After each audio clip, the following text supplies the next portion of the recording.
going on, y'all? So, got a Smackdown review. Um, Not too much really happened on this episode of Smackdown.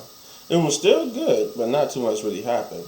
Um, we got a return, so to speak, even though this person returned at the last year's Royal Rumble, but still a return.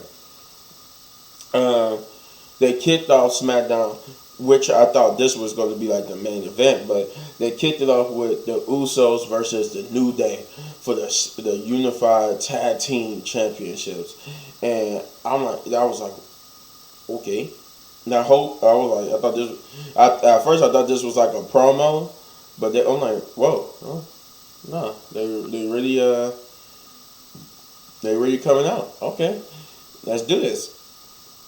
The match was good. I mean, it is a fire way to kick off. That's why I thought this would have been the main event, because it was fire. You know, it was straight fire. Um, that's one of the reasons why not a lot happened on this show, because all the matches went the distance. Like, that's why it was like few promos and all matches, because all the matches had the distance and they took up all the time that SmackDown had. So, but this match definitely went the distance. 2 commercial breaks, near falls. I mean, these guys, respect to both teams. They did their thing. What I wanted. Oh yeah. So, but you know, through it all, the Usos with Roman Reigns and Paul Heyman and Solo in the back watching, like no shenanigans too whatsoever. But the Usos pulled out the victory, and yeah, they're still your unified tag team champions. What I was going? Oh yeah, then we got the next match. Then we get the immediate. No, yeah. Then we got the Usos. It was a promo from the Usos talking about how they were about to get see how Roman Reigns. It was a backstage promo. They did say that the reason why Sammy was there, because he was dealing with a personal issue, but he will be there next week, because he's in this World Cup tournament thing. And basically, I guess the World Cup tournament is not only just to win the championship, but the winner of the tournament will also get a shot at Gunther's Intercontinental Championship.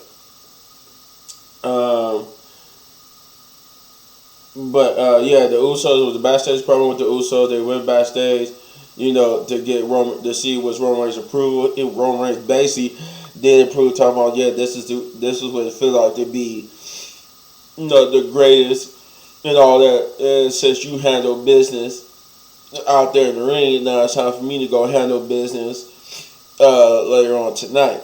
So that set up that. That ended up becoming like the main event. But then we get to the second match of the night, which is the first round of the World Cup tournament, which was Shinsuke Nakamura versus Santos Escobar. Legado del Fantasma. And this was also a good match. I think, this was all. I don't think any match was boring. I think all the matches were good, and because they all went, like I said, they all went the distance. Just wasn't a lot of them, but they all went the distance. But yeah, this match is no exception. Shinsuke Nakamura and Santos Escobar was actually a surprisingly good combination. And they also promoted Shinsuke Nakamura's outside his Indies battle. I forgot what the guy's name was, but it was like his retirement tour. And they surprisingly promoted that Shinsuke Nakamura would be on. I think they said New Year's Day or Eve will be having that match on the Indies match with the guy. I'm like, oh, okay, that's cool to see that WWE is promoting outside work. But yeah, the match itself was good. It was a good solo outing for Santos Escobar. Zelina Vega was in her new ring gear. More on that later. But yeah, Santos and Shinsuke Nakamura tore the house down too, and so it wasn't as good as the previous match, but the match was still good. With Santos Escobar taking the victory here, moving on to the semifinals. I think Ricochet. Yeah, Ricochet was a part of this tournament, and he will be. His match was going to happen next week. I think he's going to be against Sami Zayn. Okay, I'm not quite sure. There was another round of the tournament that happened this today too. But moving on to the next thing that happened, which was a 6-pack challenge for the number one contendership to Ronda Rousey's Smackdown Women's Championship, and this came out of left field. I wasn't expecting this, but yeah. It was 6-pack challenge. Liv Morgan versus Sonya Deville versus Lacey Evans versus Raquel Rodriguez, Sashi Blackheart, and Azalea Lee. And the winner was unexpected too. I wasn't thinking there was going to be Liv Morgan, but I did think that it was going to be. So I thought it was going to be someone like Raquel, but this was a good match. Great spots. Liv Morgan basically almost killed herself, and Raquel Rodriguez and Sonya Deville. I think they landed. Both of them landed awkwardly on the table. I think was Liv trying to dive off the ring apron onto Raquel. They both landed like awkwardly on that table, and that was pretty much. They was pretty much done. But yeah, the match was good. They went the distance. All women worked their butts off, and I did not expect this, but Sashi Blackheart got the win. I think she pinned Lacey Evans. Then there was a backstage promo with Sashi basically celebrating and running into Shayna Baszler. And Shayna Baszler and her basically got into a war of words about her basically all she did was instead of winning a number one contenders match, what she really wanted was just a match to get her arm broken or her leg snapped, and pretty much, like I said, have a war of words to where Shayna was like, "Oh, you got lots to say about Ronda." She said, yeah, I do. She said, well, why don't you turn around and say it to her face? And then she turned around and Ronda Rousey actually was there, but Shayna basically put her in the the careful clutches, choked her out. Yeah, I did. It was a good day to put Shayna Baszler with Ronda, because now it's like they're best friends and they just ruthless. This is basically like a new take on Ronda's heel character.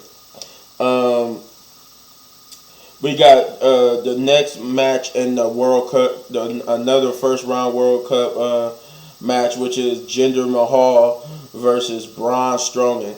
And Jinder Mahal basically was talking crap before the match, saying that no one's going to be able to beat him until he heard Braun Strowman's music. And Braun Strowman basically came out and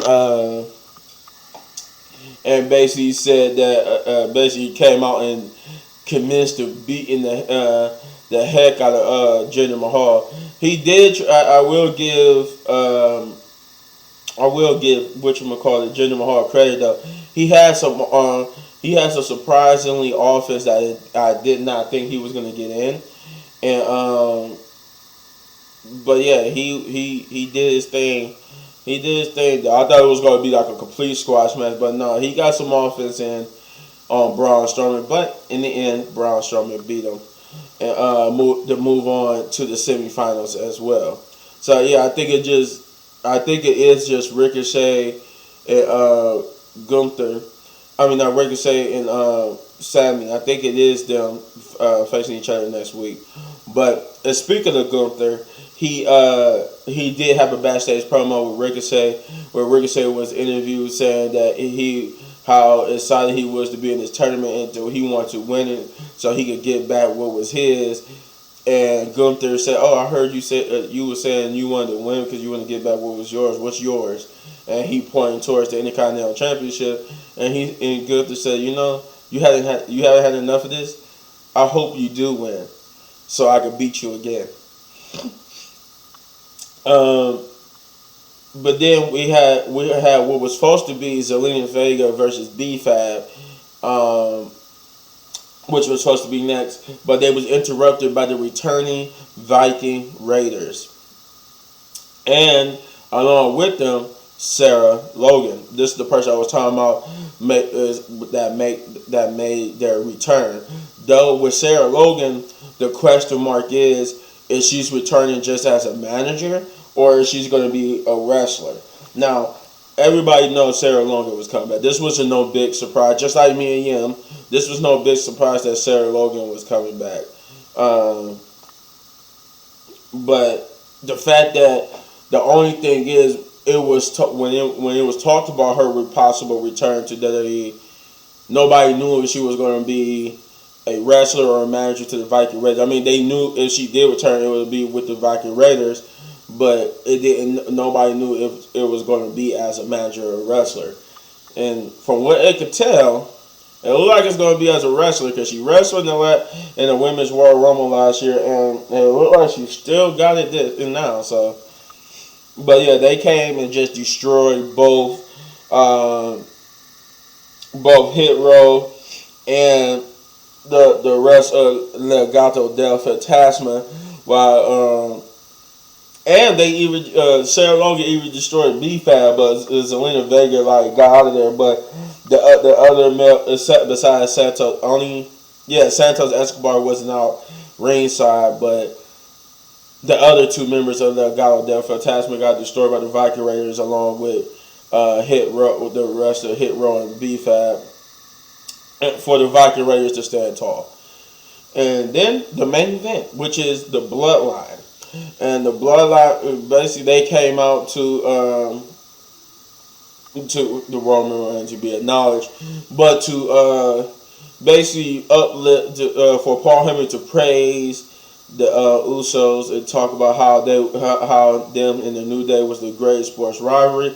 Only for Paul Heyman to reveal that he was lying and that the Usos versus the New Day is not a great sports rivalry because the